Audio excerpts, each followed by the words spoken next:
It was a situation where customers couldn't believe that we were offering this product at no additional charge. Their first question is, well, how much is that going to cost me?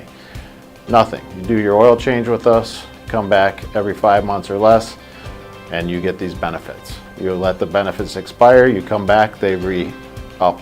Once they got past the disbelief, it became a situation where people have relied on it. I've had customers that have had multiple tires replaced over the course of that two plus years because they continue to renew their benefits. It brings them back to us, and they're very grateful for that because there's very few places that offer that. Even if you get roadside assistance or a program through the dealership itself that's part of the manufacturer situation, doesn't always give you that. For example, if you use Kia roadside assistance versus the roadside assistance that you get through DriveSure, DriveSure brings it back to us within reason.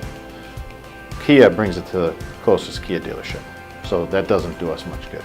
So it's a great product. It's been extraordinarily successful, and taking the risks to implement the Corrects program has benefited us a great deal, and our Kia business is soaring.